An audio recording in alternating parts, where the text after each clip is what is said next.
Okay. So Camille, why don't I have a few slides on just what sound healing at large is, a very broad field, and I thought we'd maybe take that, should only take like 5-10 minutes, and then move into kind of a dialogue between us. Does that work? Yeah. So I'm really very grateful to be here, and it's great to see all those radiant faces in this virtual soup of internet. I'm really delighted because I didn't expect I would be approached by an academic doing this non-academic thing, facilitating those what I refer to as ethno-sound healing journeys. And I thought, obviously, you might be curious of what is it all about? Why is he even bothering, and how is it relevant in terms of, our well-being or our health, mental health. So even though I'm trained in classical clinical psychology, I'm finishing my PhD in this field, specifically working with cancer patients in the field of psycho-oncology and palliative care. As part of my research, I had an ongoing interest since I was probably 12 years old in music and sounds in general, and mainly in the sounds that are and musical landscapes that are derived from indigenous cultures. So since young age, I've been playing African drums, and then I was interested in didgeridoo. And this had been kind of unraveling throughout my life. And it became even more and more important as I was getting older and older. So at some point, I just came across healers, indigenous traditional healers, using music to create experiences that allow people to reconnect with the deeper places within themselves, to help them harmonize parts of themselves that perhaps they rejected, suppressed, or ignored. And I was really intrigued by it. How come? Why would that even work? And so I decided to study it more and more, and had my lived experiences in Himalayas, in India, living with the Tibetan people, but also in South America, in Peru, Bolivia, and Brazil. And that kind of helped me shape some of the ideas as to why would that work, and how does it work, and how could I potentially utilize those technologies, because what we are talking about, are really ancient wisdom tradition technologies that utilize sound and music and voice to awaken, to create experience, because we are basically hurt and harmed through experiences, but we are also healed through experiences. And sound essentially, is something we are born with. We are born screaming, and it's very healthy because this is expression of our beingness. Here we are, and it's the way to express our emotion, and it's a way to then communicate with one another through sound. Then is then formalized and shaped through our apparatus. That becomes more and more sophisticated as our anatomy is growing and shaping up.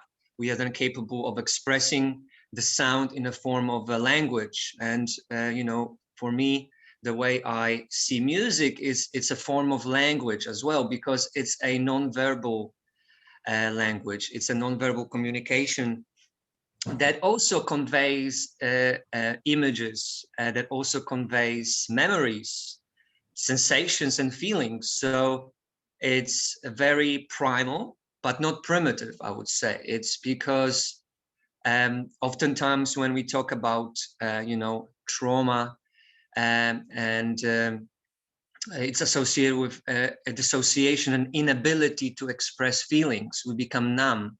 So we start with fight or flight response. And then when the pain is unbearable, our bodies, to protect us, dissociate, basically switch off, and we go into this numbing experience where we can't feel. And I wholeheartedly believe, from my experiences with people holding those ethno sound healing journeys, people are connecting with feelings. They are connecting with the parts of themselves that perhaps have not been consciously attended to, repressed, suppressed.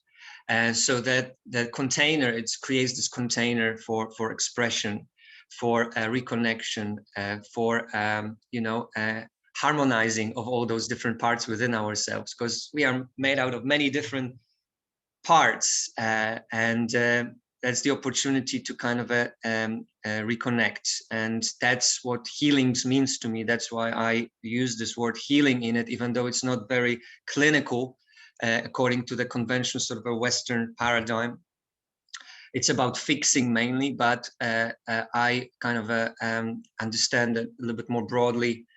There are some things that we cannot fix, but we can hear them, we can attend to them, and we can care for them. And, you know, I oftentimes use this metaphor to sort of illustrate what I mean by that, of that Japanese art kintsugi. So basically, it's an art of repairing a broken porcelain.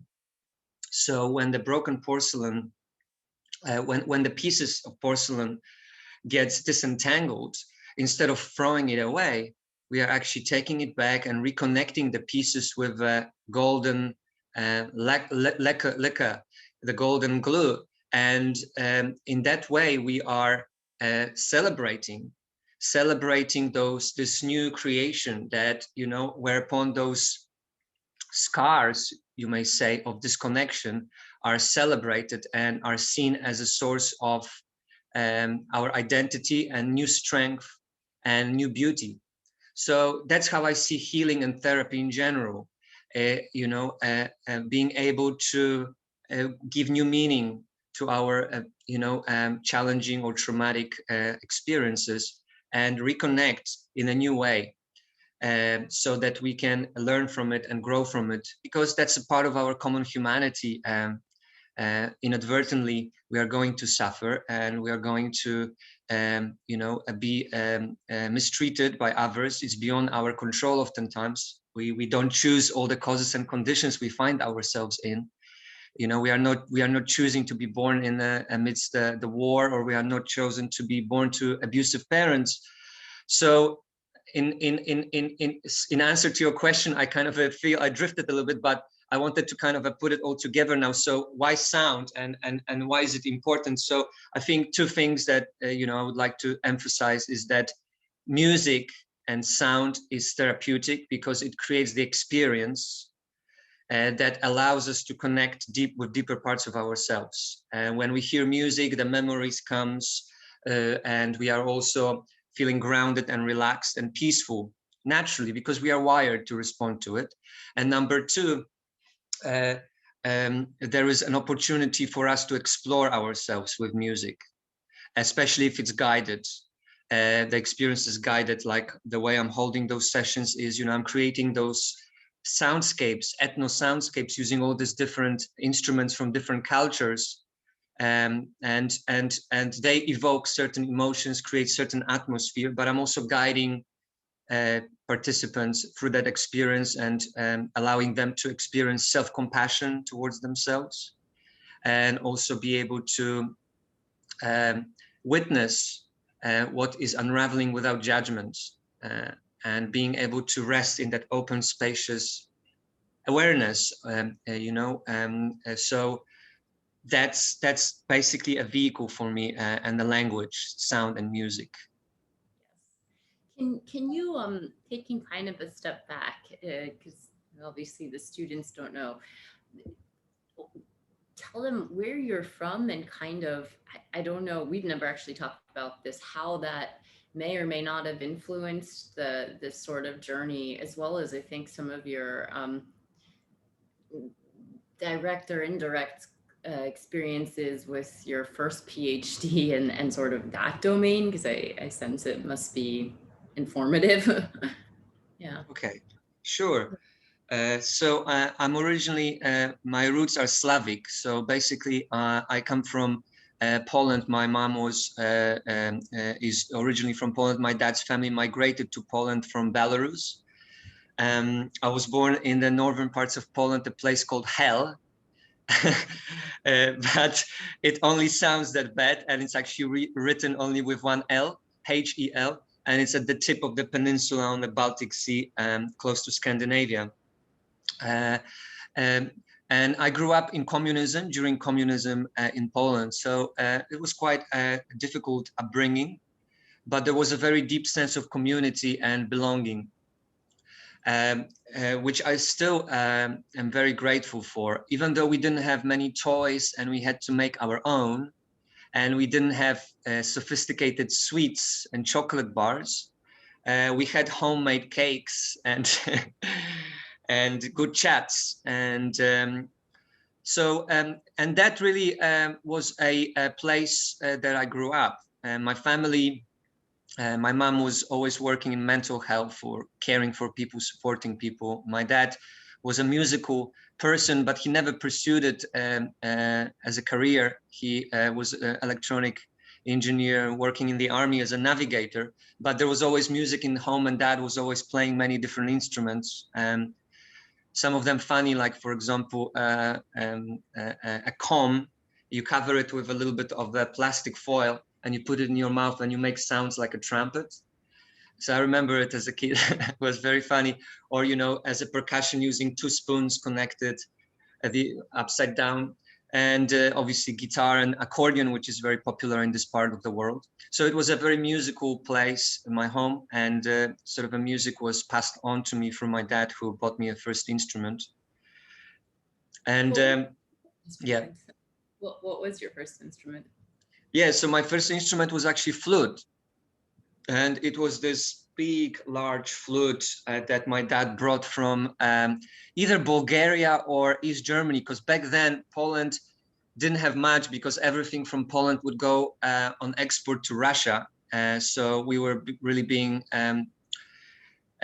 used by the Soviet USSR. And what happened was that my dad every now and then would go to Bulgaria, a nearby country, or East Germany on the other side of the Berlin Wall, to get something for us when he made some savings. And he brought this flute one day. It was this huge, massive flute.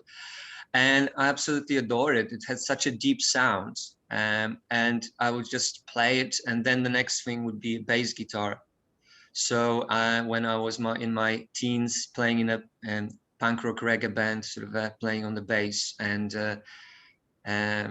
so these were the gifts, precious gifts from my dad, in terms of fostering that interest of mine in music.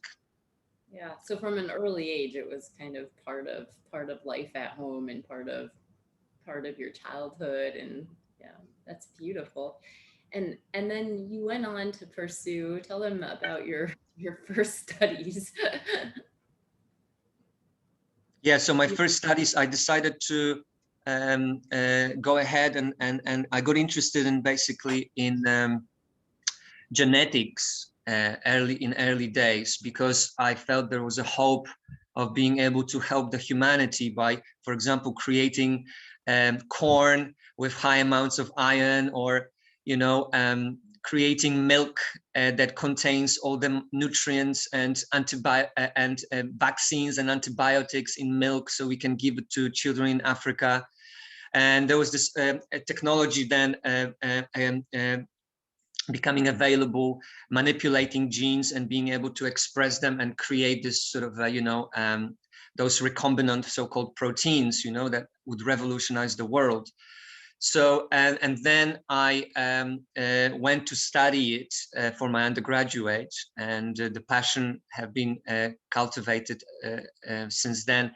And I got interested more and more in utilizing this technology for cancer, how to treat cancer, how to solve the problem of cancer, which, as we know, is on the rise now.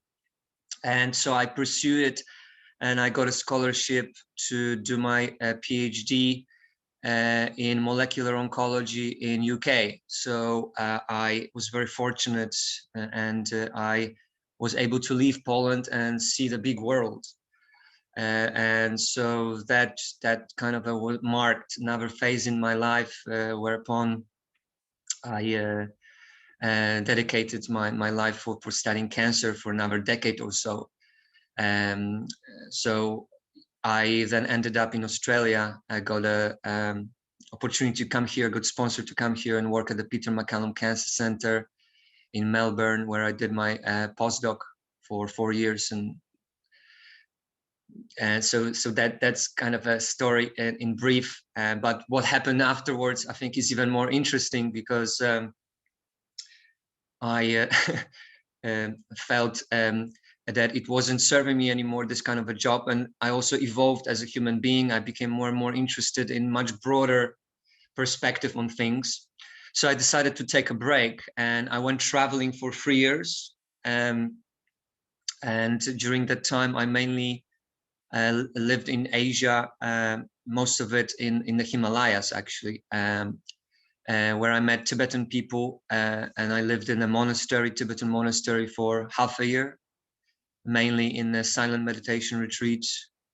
And then I went to South America as well, exploring all those different indigenous cultures, which was a eye-opening experience for me. It really shaped who I am as well as a person. So, trying to sort of move beyond just a scientific worldview, and what is there, what are other ways of looking at the world. And there are many, and all of them are valid, and they all come from different perspectives. So I'm really drawing from both worlds at the moment, and that really is what informed my work and my life. Could you share a little bit about that experience in the Himalayas, the monastery, and kind of um, what things are most striking in terms of? I don't know how much of the seed was planted in terms of doing more direct healing work. It sounds like even when the pursuits were very like academic, they were geared towards trying to help, be of service to humanity in one form or another. And yeah, I was just, if you could share anything about kind of that experience. Yeah. No, absolutely. Uh, Essentially, I found myself in Kashmir first, and I met two of my friends, good friends I lived with when I was finishing my PhD in Scotland, and we traveled for a little while, and then they decided to go back, and I said, I'm gonna continue. So basically, I was like a wandering traveler. Um, Traveling with one instrument in my backpack, which is the hang drum, or otherwise known as handpan. Back then, it was not very popular at all. Now it's very popular. It's this UFO looking like instrument that makes these beautiful sounds. And inside of it, I had a few pieces of garment, and that was basically it. So I was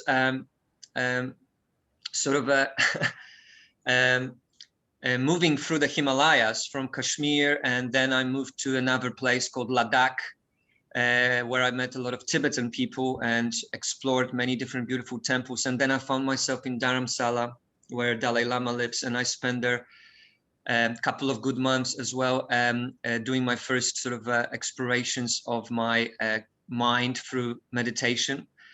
First kind of a retreat, and that was really profoundly life-changing for me, because I didn't have a clue that it's possible to actually observe your thoughts, that it's possible to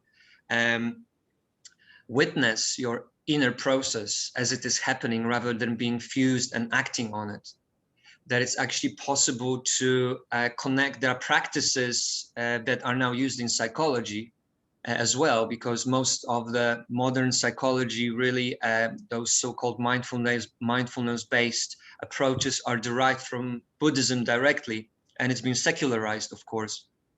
But for me, it was like unheard of. I didn't know it was possible to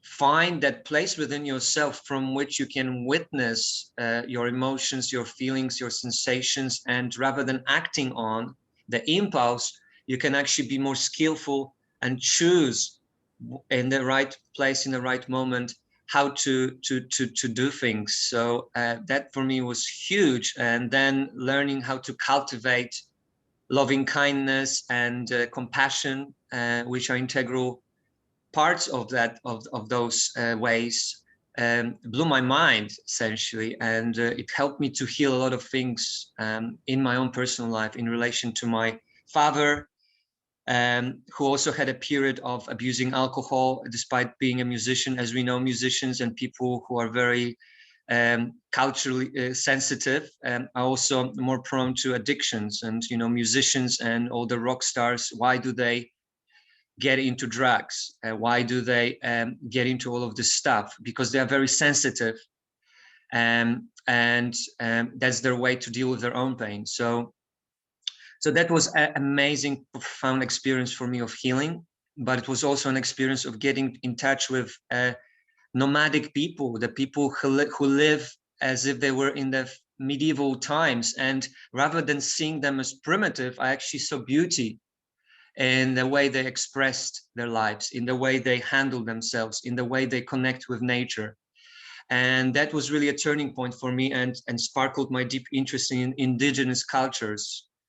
That's why I call those ethno-sound journeys, because ethno, it means relating to different cultures and different societies. And indigenous people showed me the way in which Western people do not. And that is that everything exists in relation to yourself first, in relation to the collective, to your community, and most importantly, in relation to the nature. And that was huge as well, seeing those ways in action, those embodiments of that ancient wisdom in action, opened my heart and opened my mind deeply. And until the present moment, I cultivate friendships with some of those people. Did you know when you set off on this journey, did you get into, like, in Asia, did you know how long you would be gone for? And it was just I need a change. Yeah, that's a very good question. The idea was to go for a month holiday, but eventually I stayed traveling altogether for nearly 3 years. So I allowed myself for that, and I was privileged in the sense that I had enough of savings, and it's really cheap in Asia as well. Mhm. So I was not in a rush. I felt I need to really reintegrate myself. I need to look more deeply. What is it that I really feel like doing? The reductionistic scientific paradigm was not appealing to me anymore. Trying to solve the cancer by finding one favorite molecule and believing that this is going to cure the cancer didn't appeal to me anymore. And I have got much broader perspective on the way I see cancer, and healing from cancer and curing cancer. And I also had my own personal experience with my ex-partner actually being on a journey of cancer healing and cancer recovery. And I had a privilege of witnessing her and supporting her on the journey. But that's another story. Yeah. So I felt that there's something more, and I really want to embody that more humanistic approach to healing, to well-being.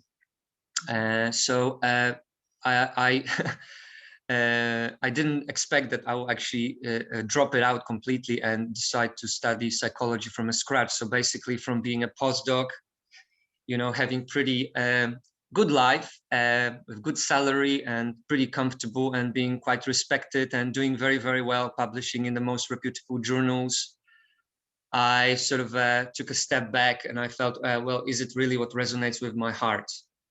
Is it really what my authentic path is? So I asked those difficult questions that we sometimes trying to avoid. But because I was in that open, vast space where there was nothing except for nature and myself, I pondered and I opened myself to it. And the answers was very clear. No, it is not something that you feel fulfilled doing. So after coming back, I decided to embark on psychological studies for several reasons. One of them being inspired by the capacity of the mind, and and the thrill about what consciousness really is, this big question. And I decided to do the whole thing from the beginning. So I did another degree, starting from the undergrad, and then up to the PhD now. I'm in my final year. You do everything. I did everything. Yeah. I think the students need to hear that.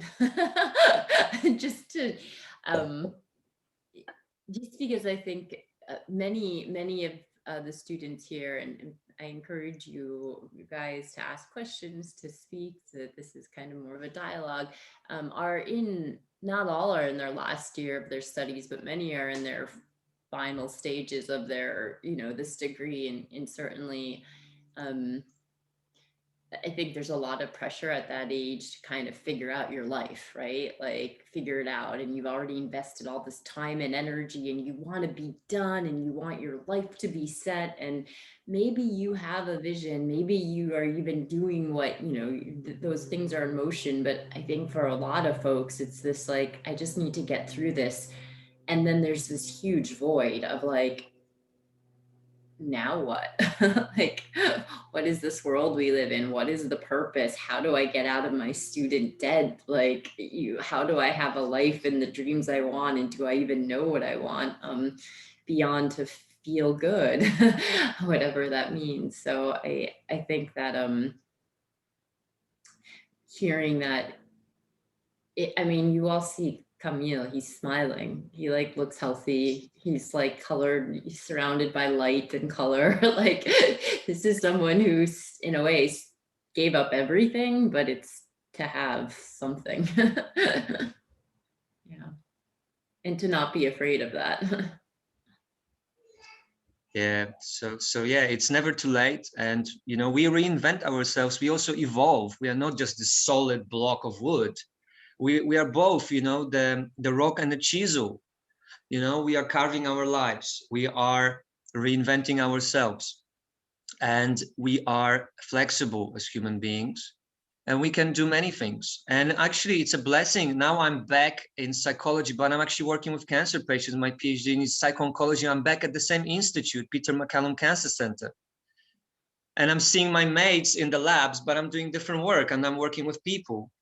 And, one day I might combine my expertise in molecular sciences and my interest in neuroscience with clinical work and create research programs that combine those realities. Why not? Interdisciplinary research is where it's at. So we never know where it's all heading, and there's no losses. Nothing that we've learned, nothing that we've gained is ever going to be lost. It's a basic fundamental principle law of physics. No energy is not being lost. It's just being transformed. And I feel it. And I would like to, really calm your minds if it's possible, and encourage you to just take some time to reflect, to contemplate in silence. It doesn't mean necessarily finding all the answers like cognitively, because I oftentimes feel like trying to solve everything cognitively, it's like a wheel spinning in the mud. Wheel spinning in the mud. It's not gonna work. Sometimes the meaning comes from a different place, and that place, you can call it differently. It can be called intuition, can be called higher self, can be called heart. In our culture, we refer to all that idea of love that comes from the heart. So what is it that is loving within me? What is it that I love in this world? What is it that I'm willing to put my life into and live from the place of passion and live from a place of joy? Because if we're passionate about something, there is joy. And when there is joy, there is more passion. And when there is more passion, we feel more connected. And we are more connected, we are feeling more aligned with ourselves and with people around us, and we are kinder to ourselves and to others. So what kind of experiences do I want to have, and what it means for me to be alive, and how I would like to be remembered on my deathbed? These are the kind of the questions that we can always ask ourselves. Can you talk about what the kind of role or place music has been in the lives of the I don't even know if we should call them clients or patients, or the people that you've worked with, both professionally as well as in maybe the more informal settings, and also uh, not to get like very political, but where would you say this fits in this large domain of like health and healing as you see it? Mm-hmm. Mm-hmm. Yeah. So the way I'm seeing those, it's like, again, because my work is informed by what, as I referred to, this idea of ethno and indigenous kind of a cultures, and what it means to me, it's about ritual. It's about creating the container where people can come and feel safe. And it's also about sharing stories. It's about having the experience that is driven by music and sound, but it's also about integrating it afterwards and being able to talk about it. So it becoming like a therapeutic circle, but it's more informal. It's not like we go there to heal our trauma. People go there for a variety of different reasons, and everyone is invited to clarify their own intention in the beginning. What is it that brings you here? So there's no agendas here, and there is no um, sort of a stigmatization, and classification. Oh, this is depression, this is anxiety, this is trauma. I'm not a big fan of diagnosing people and telling them what they are and what they are not. They know themselves what they are and what they are not. My role is to help people explore themselves and see beyond their limitations, see beyond their rigidity, and open up into more flexible states. Like Dan Siegel is talking about, chaos versus rigidity. And the middle way is the way of healthy life. If we have got too much rigidity, and we overthinking, and the negative thinking takes over, then we become depressed. Or when we're anticipating the worst case scenario, we become anxious. So that rigidity in thinking. But then the chaos or flexibility is when we can sort of let go some of those things and see that we are more than that, and that everything is a process and it keeps on unraveling, and that in the end of the day, it's part of a common human condition. So for me, those experiences that I'm providing and facilitating, those sound journeys, consist of three elements: preparation, then experience itself, which is therapeutic, where a person, through guided by the music, explores themselves, and whatever comes up is meaningful because it is what needs to comes up at that moment in time. There's no like pressure. Oh, let's talk about your depression now. Oh, let's talk about your anxiety now. Oh, let's talk more about your trauma. It's nothing like that, because the more you talk about your trauma, the oftentimes you get more re-traumatized. And there is science now that backs it up. So talk therapy is important and meaningful. It helps us to feel validated and heard and understood. It's very important to understand because it helps to let go, but it has got its limitation. As I said, is like those wheels spinning in the mud. So for me, it was remarkable to witness people crying, shaking, screaming during the sessions, dancing, moving, because I'm encouraging any form of expression. It's not like you just lie down there and you're like a vegetable. No, if something moves through you, allow it, allow it. So express it, because we are not expressing enough of our emotions in a healthy way. Anger is also an emotion, a normal emotion to abnormal circumstances. It's when somebody is breaching our boundary, we need to also express it, but in a constructive way. And righteous anger is oftentimes a vehicle for beautiful, wise, compassionate action. So I was really intrigued by a diversity of different experiences people had. But oftentimes they will, so the last phase after the experience is integration. So again, coming back to the storytelling element that is important in indigenous cultures, where everyone is sharing and is being witnessed in their vulnerability, which is very important part of healing as well. Being witnessed in your vulnerability and knowing that it's okay, and being acknowledged and seen for what you are as you are, because we are all in it together, including myself. I'm not coming them from a perspective of someone who has got all the answers, who is this, important person with all these doctorate degrees. It's nothing like that. I'm also going through a journey together with them. and I'm just holding the container as well, in which all of this is happening, hopefully in a safe and nurturing way. So I was moved, and when I saw people coming to those journeys, telling me, "Look, I mean, I was crying. I finally felt the pain that I was bottling up, and I just let it go. And the sound helped me to get out of it. When I heard the didgeridoo playing, it was like, you know, my whole being was exploded into light, and I just allowed for it. And then there was this birds coming out of me, all this beautiful." Um, Almost like a metaphorical, symbolic expression people oftentimes share with me. It's suggested to me that they are having some really profound experiences. And, you know, or for example, one of them told me the bird came to me and sat on my shoulder and started cleansing me with its feathers. And I felt so much lighter and so much cleaner afterwards. And I know now what is important for me. So I didn't suspect that. I rarely have those type of breakthroughs and experiences in my clinical work in using talk therapy with clients, as I'm seeing during those journeys. So that kind of blew my mind. And Can you, when you're describing this to me, it sounds so much like very similar to a lot of the experiences you'll hear people share when they've done psilocybin assisted therapy sessions, and these, you know, whether it's in a clinical setting or more informally, these kind of breakthroughs or awakenings.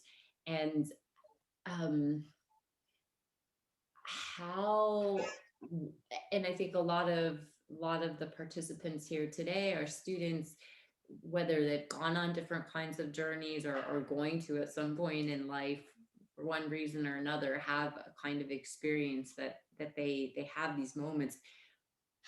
How does one take that and let that, I mean, I know sometimes it just happens naturally, but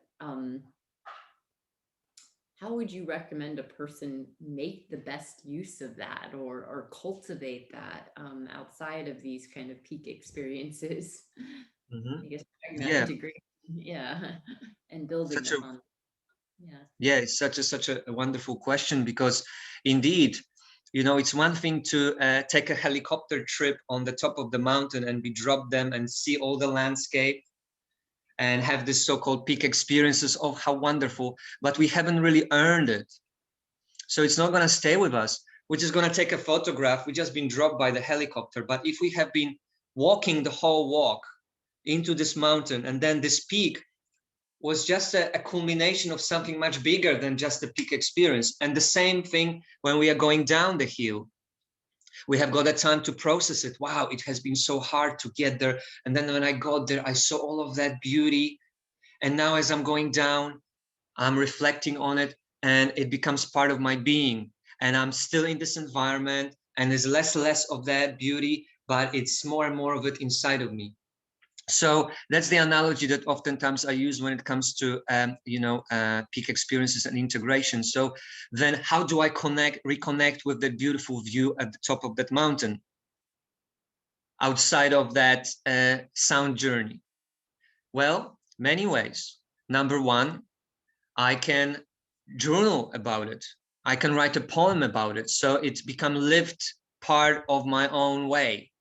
And it's something that I have expressed with my own words or with my own scribbles on the paper, maybe a drawing, or it could be even something as simple as um, listening to the music at home and connecting with that experience, knowing that you're already connected with that within yourself, and maybe finding the right type of music at home on your headphones and just settling into that relaxed place and breathing, allowing yourself to rest in that open, spacious awareness. So cultivating mindfulness and self-compassion, and using the music as a vehicle to hold us, because oftentimes people don't want to meditate or do those practices because it's quite scary to close your eyes and just be there on your own with your own mind.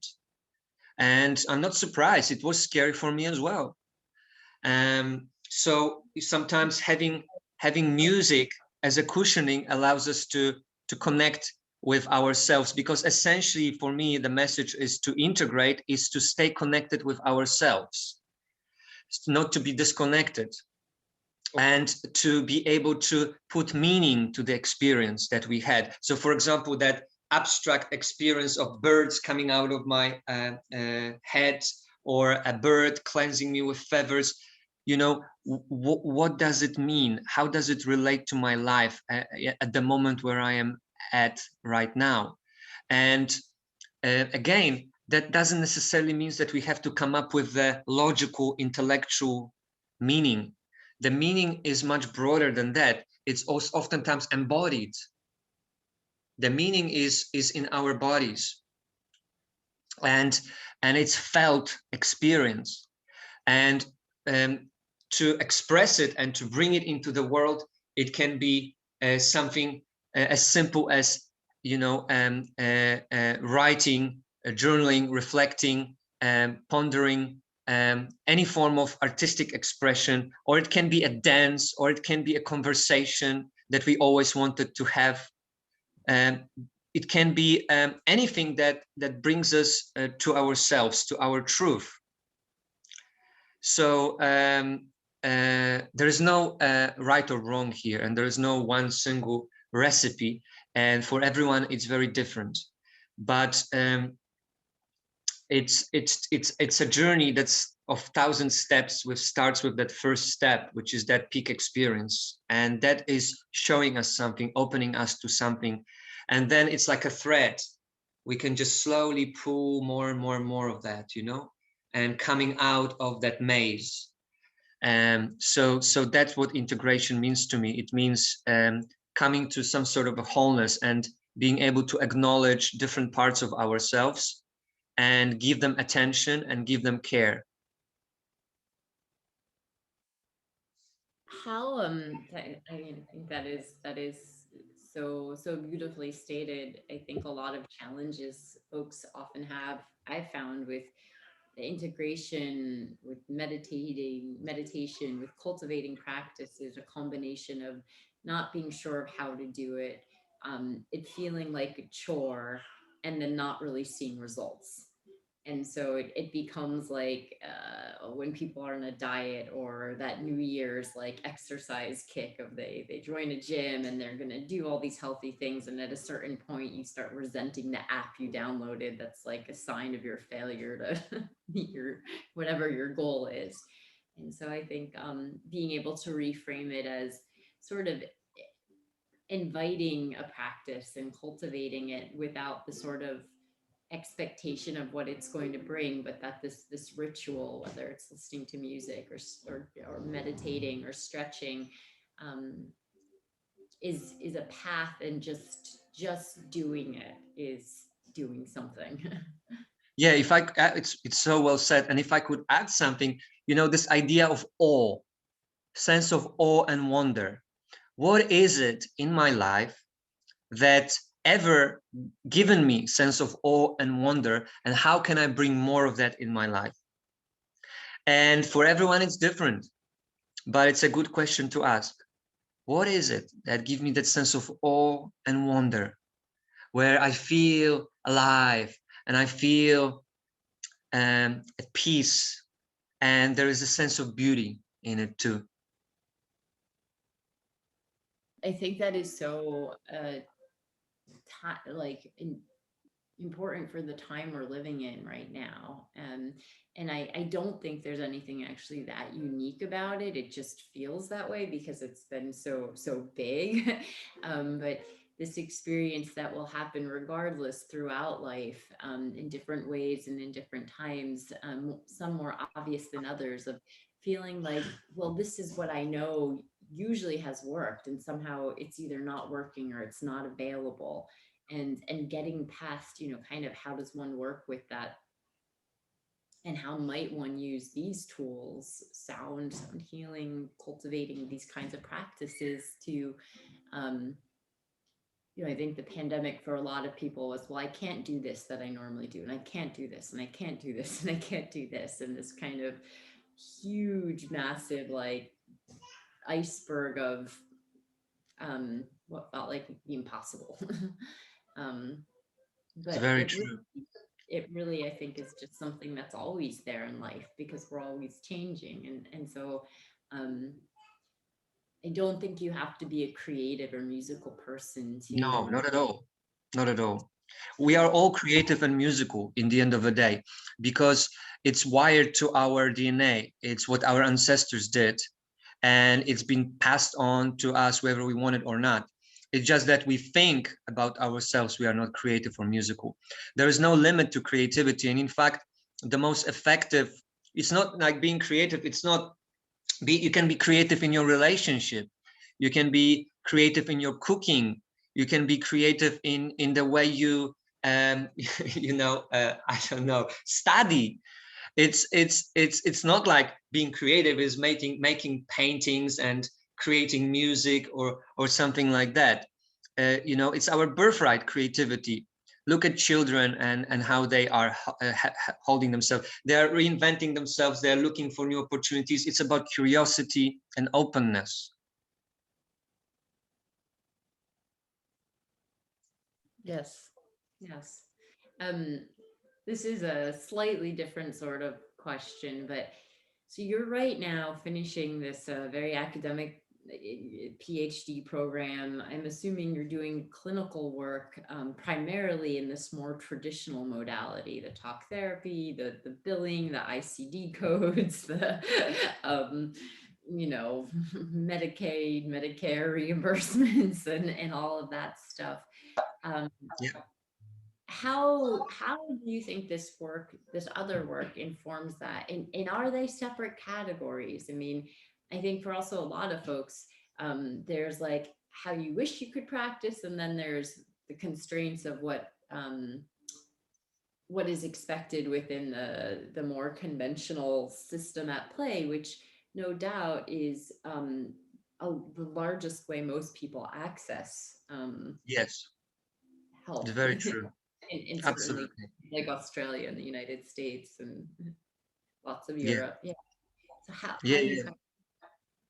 how do you Yeah. Yeah. So um, I will maybe try to sort of rephrase what you're asking me. So, how do I reconcile those two worlds, or how the two worlds inform one another, and whether they are both relevant and valid, and how do I embrace it in my life? Is that the question? right? And are they at odds? I mean, I think in our minds, this class is called Complementary and Alternative Medicine, Yeah. and often Yeah. I find the language I'm even using is this dichotomous, like allopathic or Western Yeah. conventional versus this Yeah. other stuff. And there are judgments and prejudices and intrinsically that people have whenever you draw these sort of dichotomies. Yeah. It's such a wonderful question. Thank you for asking me that. Look, I mean, we are basically facing the mental health pandemic worldwide that has been even propelled further by the current state of affairs with COVID.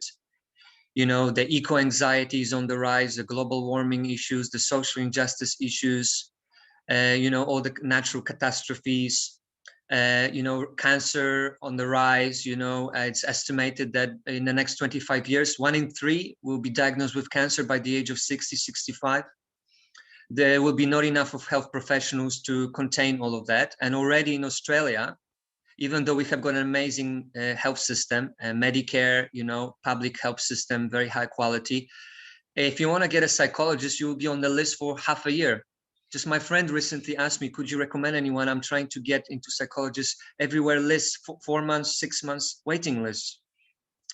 The one-on-one individual therapy is not the option. It's not economically viable, and it's not basically gonna be feasible. That client one-to-one talk therapy is not going to be feasible and sustainable in the long term, given the current state of affairs and the fact that our population is increasing and the burnout rates are increasing among clinicians. So just being realistic about it, I think we definitely need to move into more community-based health programs, and that are group-based and that emphasize the sense of connectedness and interrelatedness. Because I believe that as a Western society, we have created a situation of separation and disconnection. which is fueled by capitalism. And, we are overexploiting Mother Earth, forgetting that we cannot survive without the Mother Earth. And that creates a lot of problems. So from a broader perspective, I think, first of all, individual therapy is not to say it's bad. It's very meaningful, but it's not going to be sustainable. So that's just a little kind of a prelude to what I was going to say. Of course, there is a role for talk therapy and the conventional sort of a Western psychological approach. There is a role for it, but it's just the first step, in my opinion. And it's about validating someone's experience, someone actually being able to talk about something they have never spoke to anyone in their lives. It's huge. And what an honor and privilege it is for us clinicians to receive that. Suddenly someone tells you about, being homosexual or being traumatized or sexually abused, and they never spoken to anyone about it. How amazing it is that they have got somewhere to go to be able to talk about those things and be heard, understood, cared for. So that's number one. So it's so important. And I'm so grateful that in Australia, there's this Medicare health system where everyone can get mental health plan and can see a psychologist. Unfortunately, now a long waiting list because of the COVID, but it wasn't like that before. It was really everyone could reach out and receive that support and that care and that guidance. So how wonderful. But for me personally, given my own personal biases, and I'm not saying it's right or wrong, I'm not backing it up by any science neither, I'm just talking as a human being now, it's just the first step. Because it's like an iceberg. There's so much more underneath, unconscious world that drives us, our habitual behaviors that drives us, that comes from the unconscious, the unprocessed stuff, where all the pain and trauma reside. It's like a wound. You need to open up the wound, to go deep into it, clean it from deep inside, and then allow it to heal by creating a nurturing environment that supports that healing process. In the same way, I see mental health approach. The talk therapy is the first step, preparation for the surgery. And then the surgery needs to take place. If someone is talking about a healing that goes to the roots of the cause. So there is role for all of that, and I definitely see those approaches as complementary, and they work together. And one cannot exist without the other. You first need to connect with someone and make them feel safe, make them feel understood and held. And then there's an opportunity to do a deeper work, and whether it's accessing it through the sound, through art, or through embodied practices like a somatic experiencing, the work of Peter Levine, which I'm a big fan of. And essentially, the way I would like ideally the mental health continue evolving is combining those modalities and creating those synergistic, comprehensive approaches where one complements another, and it's much more effective in this way, rather than separating and dissecting, bringing those things together and learning from the ancient wisdom traditions, because these people have been working it out for thousands of years. Who gives us the right that our modern developments are superior to the humanity doing all the work for all these thousands of years? I mean, this is ridiculous, in my opinion. I got very strong position on that because of, as you have heard, my lived experiences. So number one, they are definitely complementary, and they are definitely all needed. Individual therapy is not sustainable in the long term as far as humanity goes worldwide, and combining those different approaches, because what works for one person doesn't work for another. So talk therapy would be good for one, but the other person doesn't want to talk. They are more introverted, they are scared, and they're not that type of communicator. So for them, movement, dance, embodiment is the language as well to express stuff and put new meaning to things, because healing is about wrapping old things with a new meaning. And like I said in the beginning, that art of kintsugi, where all those dislocated, disconnected parts are then connected, and they are seen as a ways to celebrate and as a means of beauty and new strength. a new identity. That's what needs to be promoted, and moving beyond the stigma of mental health, because we are all in it together. We're all suffering. That's just the nature of being human being. And relationships hurt. We are trying to do our best oftentimes, but we hurt others and we are being hurt. But there's also an opportunity for us to heal as well, and we grow through all of that as well, and we evolve, and there is no wisdom without pain. I wanted to invite the students to sort of share, ask questions, sort of share. Maybe we'll just start with a little bit of an icebreaker. Just if everyone in the room could just I'll just, I guess, do name call. I had this as the class before we started, Camille. We always start the class with 7 to 10 minutes of just a writing exercise, kind of taking from that idea of morning pages to put things out there. And today, usually I don't give a prompts, but and one was not required to write about this, but just kind of music or music memories or sound, or kind of if there's a song that means something to you or is in your head right now, or a sound you're hearing. So I think if you can, we'll go through everyone, say your name, where you are, and if you have a question for Kamil, or if you want to share something that sort of came up from you about this. Start with Jida. You could turn your camera on for a second. Jida, yeah. Oh, and just unmute yourself. Sorry. Okay. Hi, my name's Jida.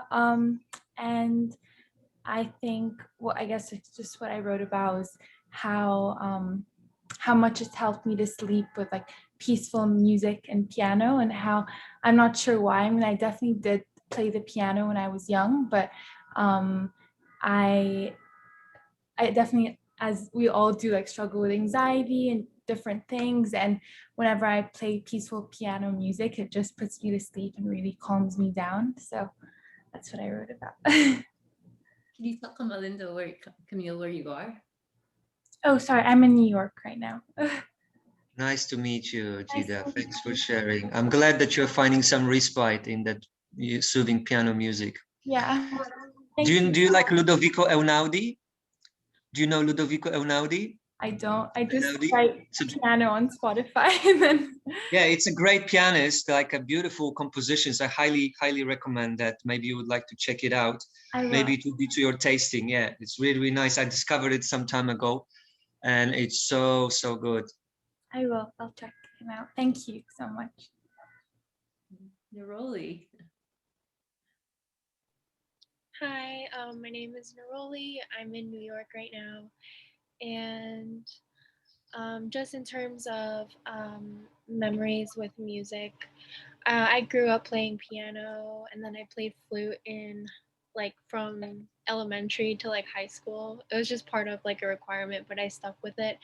And then I also did ballet for a very long time. So like I do have a personal connection with classical music, and I feel that when I first started, it was kind of like forced upon me by my parents. And so I didn't really like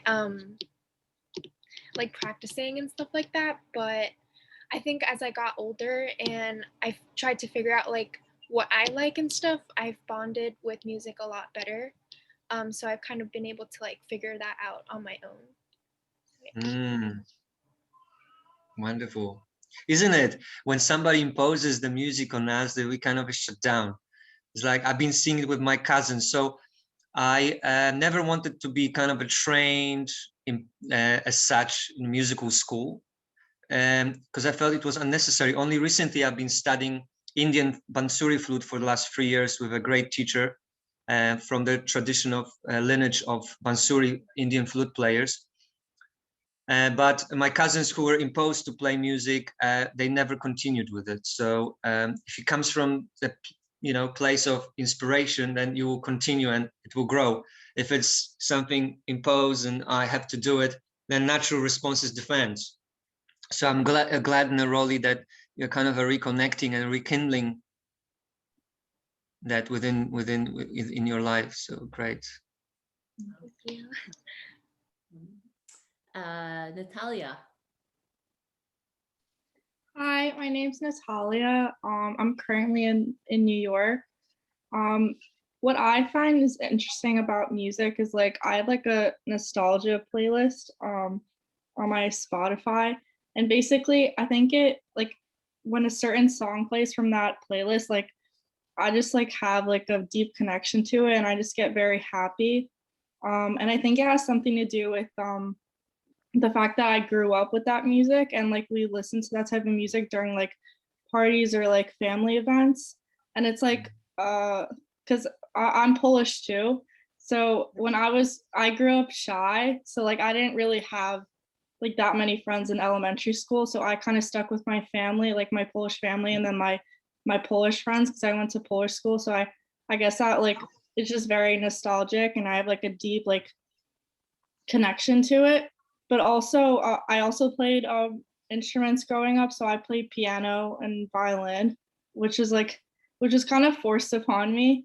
But I find it interesting that like compared to like all my other friends, I'm more prone to like listen to different like genres. Like there's certain like certain friends that I have will strictly listen to like rap or pop, but I'm like open to like listening to like everything, which I don't know if that has something to do with me playing instruments, or that's just like with specific individuals. Cześć, jak się masz? Dobrze.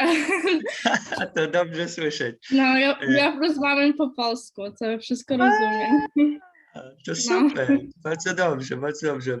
No to fajnie Cię poznać. Dziękuję za podzielenie się. I just said, hey, how are you doing? It was nice to hear you. And Natalia, thanks for sharing. I mean, of course, the memories, are always connected with music as well. And it just triggers us and helps us to reconnect with all of that stuff.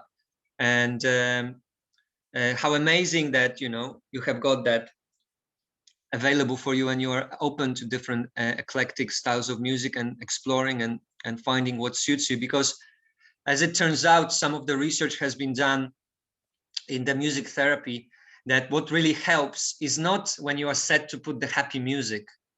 It's actually to find the music that resonates with your mood where you are, allowing the music to meet you where you are. So there is this resonance. And when you connect with the music where you are, that resonates with your emotional state, then it moves through you. Because emotion, from the emovare, the Latin word, is that which moves through you.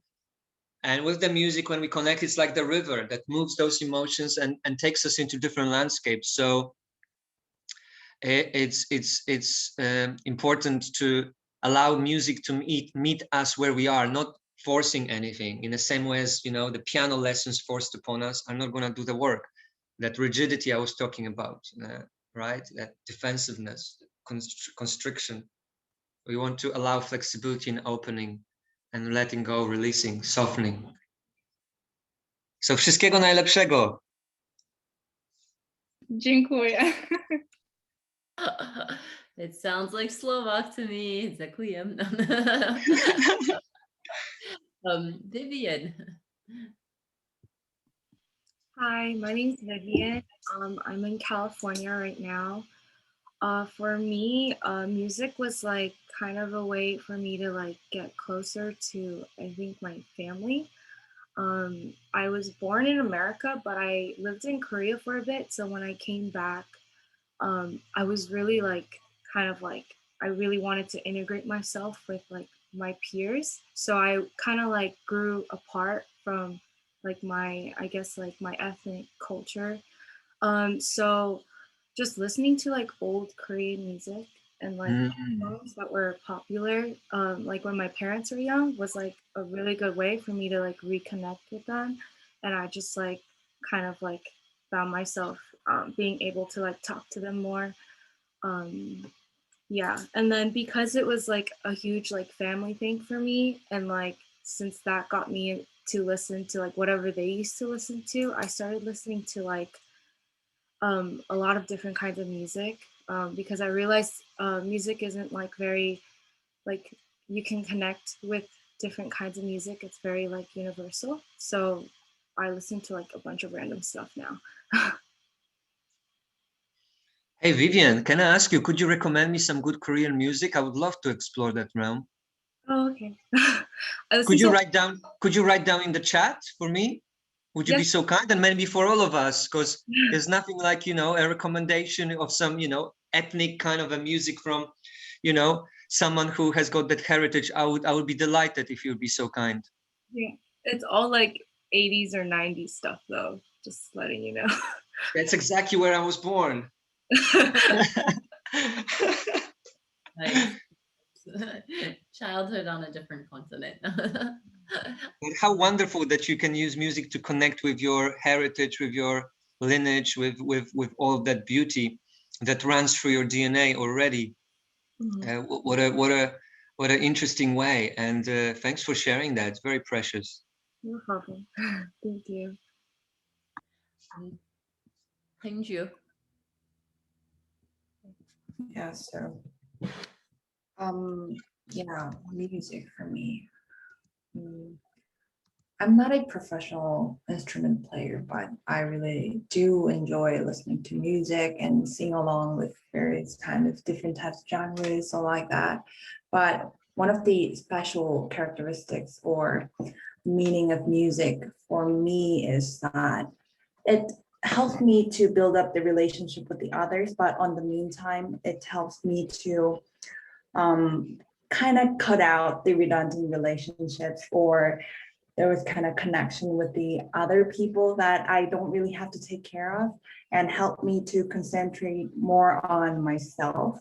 So personally, I take too much care about the other things like surrounding environments, and I think I'm an overthinker and overly reactive to very small things. So whenever I feel like that kind of weird mood, I play various different kind of music that help me to set the mood. And right after that, thanks to music, I can concentrate on myself and trace back to my own self or my own thoughts. So yeah, that. Mm.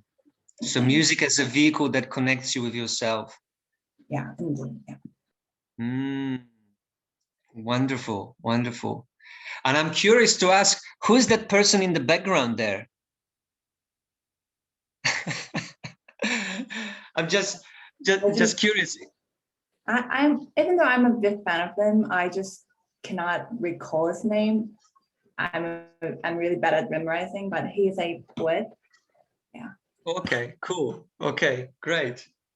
And maybe you will have some good recommendation, musical recommendation for me as well. You can write it down in the chat. That would be fun. And Actually, thank you also for sharing. I think everyone, if you're not Yeah. required, but put down, list a song, or you can list a few. And for the class, if one wants to, with this idea of like sort of ritual, is if you can find the music, listen to it, and that can forever, these songs or this playlist can be the way of reconnecting to this lecture, or at least That's right. to look up on YouTube or Spotify or whatever. Whatever. No endorsements here. Okay. Can be a way Darby? of integrating for us the meaning of the experience that we shared, that shared experiences. So thank you, Marianne, for allowing for that. Yes. Darby.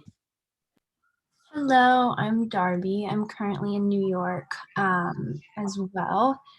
From the writing exercise, I wasn't reflecting as much on my personal relationship with music, but more like the universality of how either music impacts mood or mood can be impacted by music.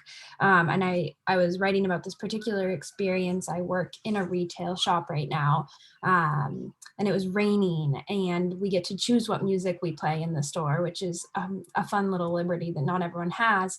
And there were 3 coworkers and me working at the time, and we all like unanimously voted to put on sad music. So music is one of those art forms. Art evokes emotion, but we associate like genres of music with certain moods, and I think that comes so naturally to us, and it's one of the art forms, at least for me, that evokes the most emotion. You know, I get sad while watching a movie, but if I hear a song that's either associated with a sad memory or a sad time, or the lyrics themselves resonate, like it can put me in a spiral of sadness or joy on the opposite end. So I was just thinking about how cool it is, because you can listen to a song in another language that you don't know, and it can still evoke that same emotion, because there are certain cadences and notes and rhythms that evoke happiness or fear or anticipation or whatever. And I just, obviously there's a lot of art forms that can do that, but I think music is really particular. And so I just think that's so cool. It's like a language that we can all speak. Wow, that's powerful, Darby, powerful sharing. Yeah, of course, that's where it's at those artful practices for well-being. And the music is so powerful. I recently also, somebody told me that in the Modern Gallery of Art in California, I don't know which city, maybe in LA, there is an exhibition that did the research actually, where abstract art was found to have profound impacts on people's well-being and dropping down the cortisol levels, etc. So some really good research done there. So those artful practices are very relevant. But what I also liked about your sharing was how eloquently you described how rhythm, how different tones and expressions in music are universal, and how we respond to it. And that speaks to what I said before, that language, nonverbal language, which is universal, and it's profound when we really think about it. For example, another piece of research that I stumbled across recently, timbre. So the tone, the color of the tone, timbre. Maybe I'm not pronouncing it properly in English, but I think you know what I mean. Timbre, timbre. It's Timbre. perfect. Yeah. You see, so specific timbres have been associated with amplifying those peak experiences in the psychedelic assisted psychotherapy, for example. So there's a lot of research, because the psychedelic assisted psychotherapy is basically music therapy, where the catalyst to drop deeper into deeper places of our psyche is the medicine, that psychedelic mind expanding medicine. So that was just a thought that came to my mind. Thank you, Darby. And I'm glad that you have got some kind of consensus among 3 of you in the shop. Could not go well, especially if it's raining and you're all trapped. Like, yeah. Christina. Hi, my name is Christina. I'm in New York. And for me, music, I feel like, so before college, I have been a dancer for like K-pop and street jazz. So for me, whenever I'm dancing to a new song, I like to like listen for its lyrics and get understanding like what's this song about. But after college, I started like taking some ballet class. So for me, that's a very different kind of music, like those classical music, those piano pieces. I usually don't listen to that before college. So after taking ballet classes, I started to search for some like Spotify list for that. So for me, as Darby said, like music is a universal language. Sometimes I think you don't even have to like looking for the lyrics. For example, in most classical music, there's no lyrics, but you can still feel the strong emotion from them. So yeah, that's something I find really interesting about music. So it sounds like you're describing also certain kind of evolution in terms of your way of relating to music, and how music can be related to your dance as well. And so clearly it's amazing when we can actually then move with music, when we can just free ourselves and allow that stuff to come and be danced with, whatever that is. So music as a catalyst, and then dance as a way of releasing. So wonderful, Christina. And you said free jazz, was it? It's street jazz. Street jazz, that's the first time I Yeah. hear about something like this. Would you be willing to also put some street jazz stuff kind of in our chat, if you happen to have a little bit of time and willingness? It would be greatly appreciated. Sure. I'm not sure if that's like a music genre. I would say it's I more like see. a Street dance jazz, genre. people basking No, on the streets, playing. No. I don't want to put you on the spot, but if you want to dance for us, that would be great. So show us what this. I'm in my pajamas, like maybe maybe next time. Okay. But is it more like, you mean like kind of hip hop jazz? Like, Yeah, street jazz is basically jazz with like hip hop fusion. Oh, great! I would love that. I would love that stuff. yeah. Yeah, it sounds cool. Or if you even just put down a song that like you've danced to. I can post a YouTube video I've been watching recently. That's really good. Awesome. That would work. Great. Yu Ming. Hi, I'm Yuming, and I'm currently in Beijing. And so my connection with music is like, on the one hand, maybe like control my emotions somehow, because maybe I will listen to really fast-paced music and I feel like excited and kind of relate to my memory, because like if I heard music I maybe heard in high school, I might remember my high school memory. And on the other hand, because I listen a lot of J-pop and K-pop and also some Chinese rap, so it helped me to kind of learning the language, even though at the beginning I don't know like what the music actually is about, because I don't know language, but it just kind of happened to me like after time, like I listen a lot of time of this music, I can understand the meaning, or at least understand the feeling of this music. Mm-hmm.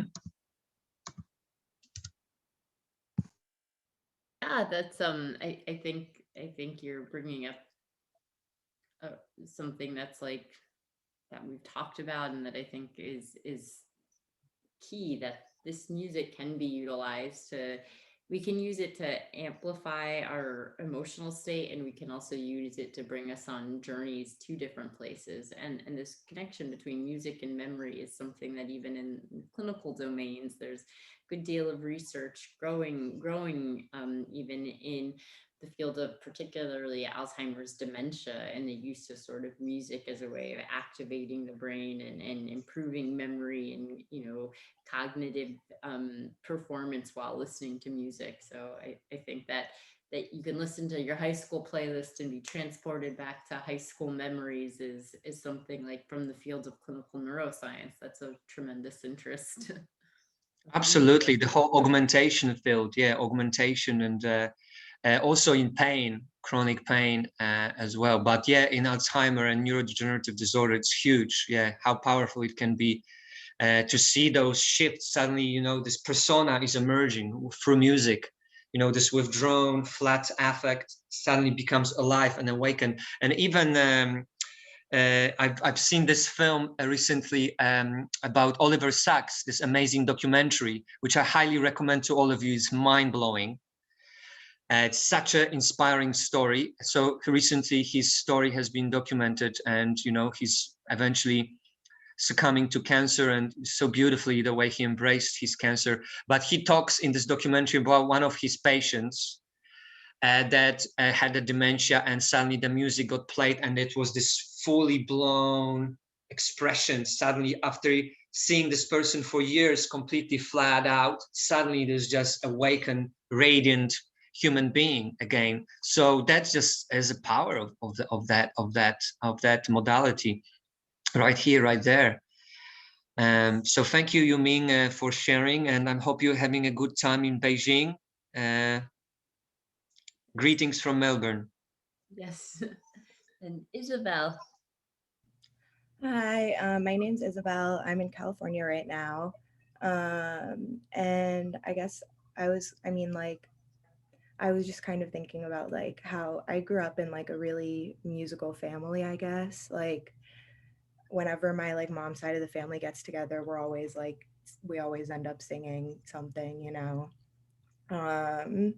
And when like my grandma had Alzheimer's and when she was in like a care facility and we would go to visit her, like my mom would always be like, okay, like we have to sing for Grandma Diane, like, or sometimes I also like grew up playing piano, guitar, ukulele, and singing, and sometimes we would bring like a guitar, ukulele, or something and like play for her. So I feel like I definitely grew up in like around a lot of music and singing, and did choir pretty much from like 5th grade up until I finished high school.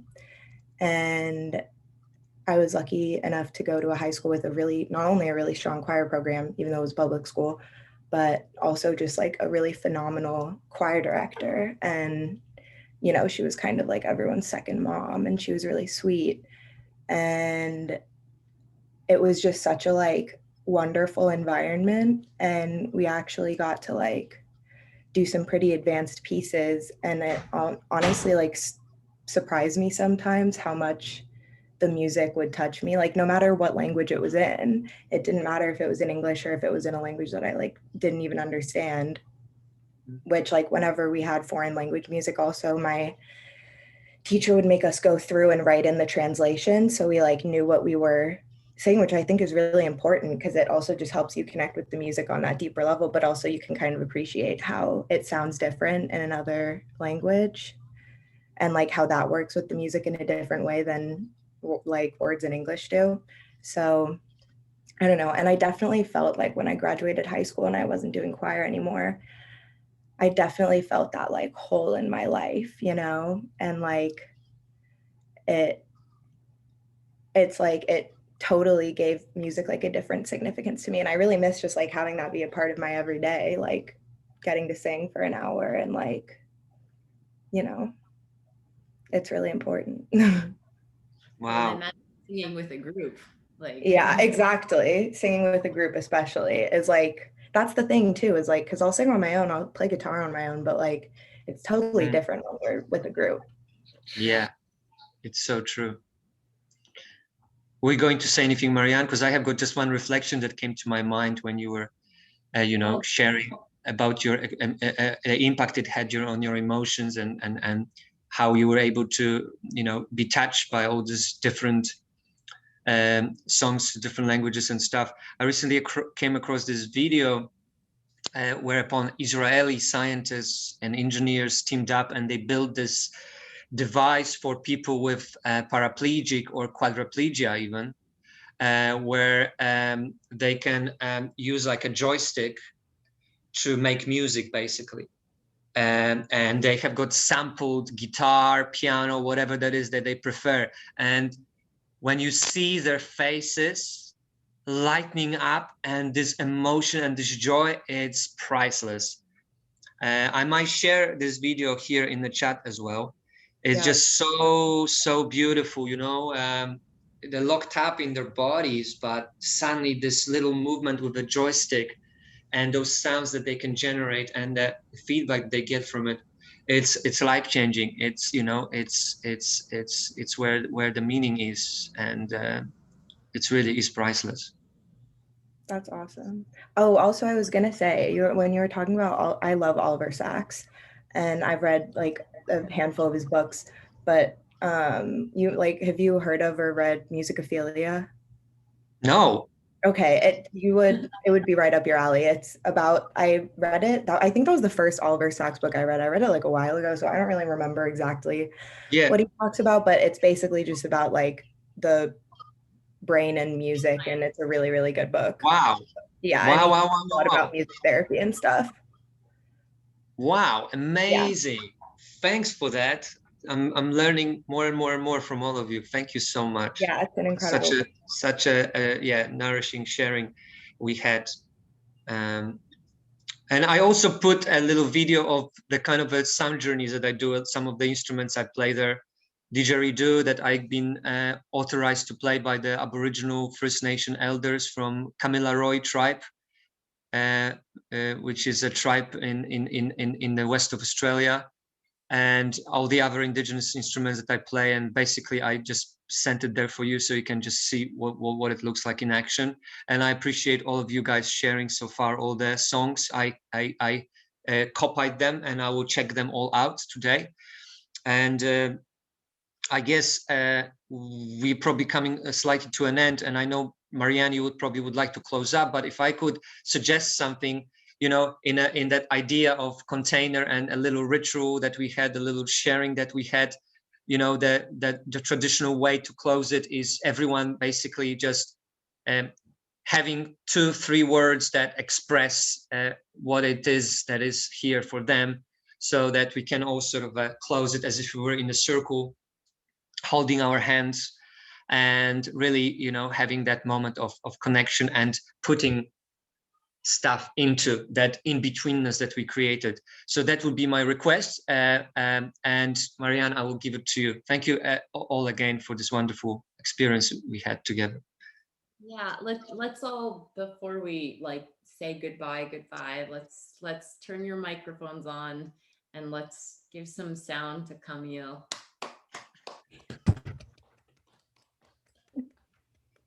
Okay, so I want you to take your right hand and touch your heart and take your left hand and put it open, just hold it out open to your side. And this is your way of connecting to everyone else out there. And Kamil, do you want to lead the very end? Yeah, thank you so much. So essentially, I might start, and you know, it can be either a sentence or two or just 3 words, whatever that is that comes to you, that is real, that is alive, and that you feel and are happy to share and want to be witnessed in. Ideally, something that is vulnerable and real and authentic. You know, we can imagine being here connected, holding our hands. And, you know, I would start, I feel uplifted and inspired by all of you and by your charisma and your strength and curiosity and openness of heart. And it's been a great honor for me. I feel really joyful and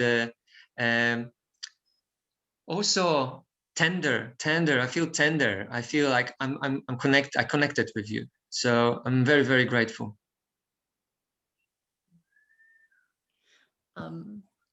And usually I would say I will pass it on to a person on my right or on the left with the squeeze of the hand.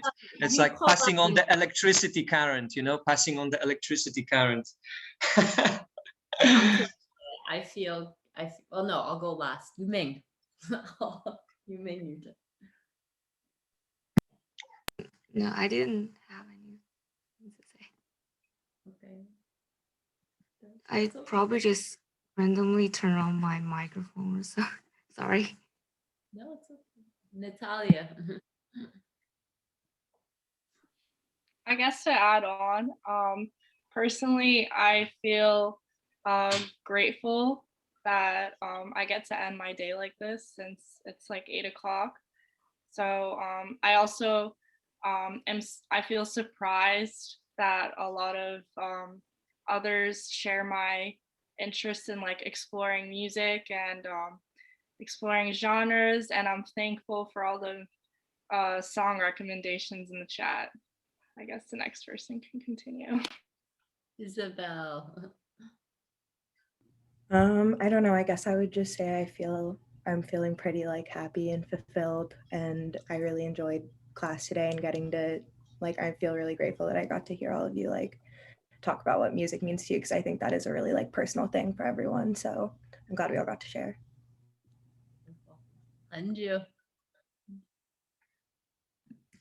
I really learned a lot of things today with these Kamil's talking, and also from the others' experiences. And I also glad to know more about your personal things and like those kind of backgrounds. Yeah, so I'm really grateful. Thank you. Beautiful. Neroli. I was kind of in like a bad mood today.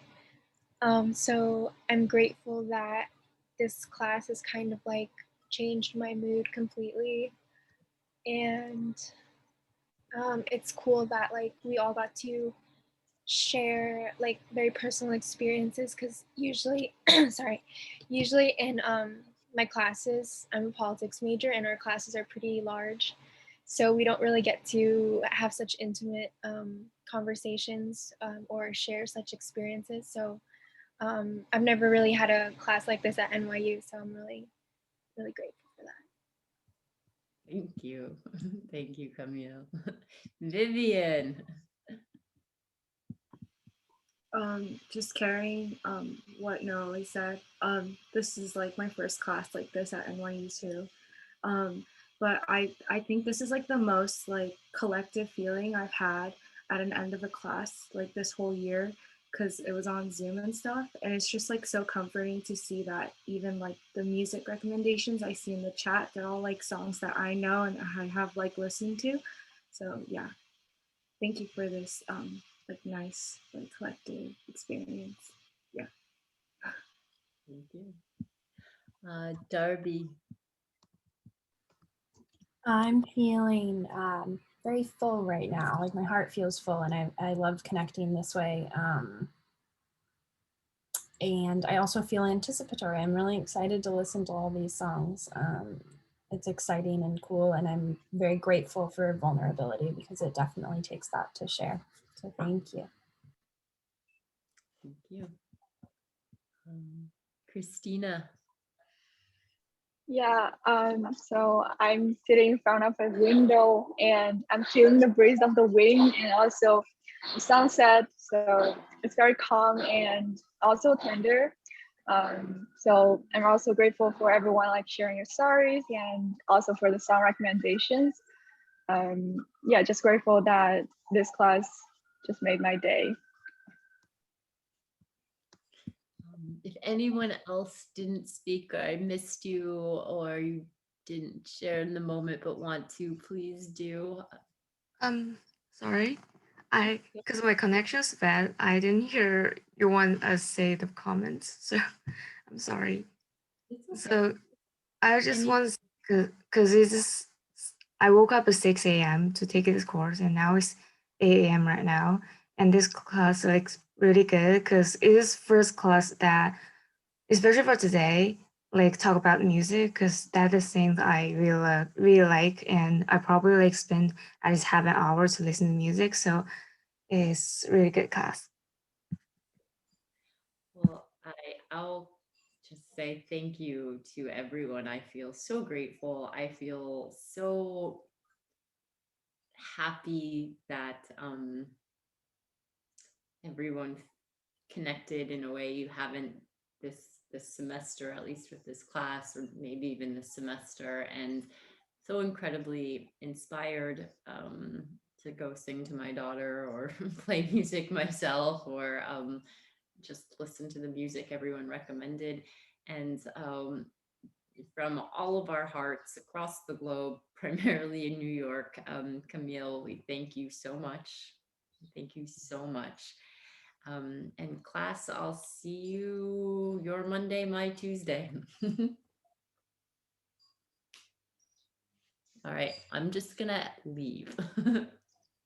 Yeah, so just a quick question, so that we all can take this information from the chat, because when we close down the Zoom, it will disappear. So I encourage you all to copy it into a Word document or something like this before it disappears, if you are keen to look up all those links. What I'll do is I'll allow everyone to turn off their cameras, turn off your sound, and I'll keep the room open for another 15 minutes. That way. That's right.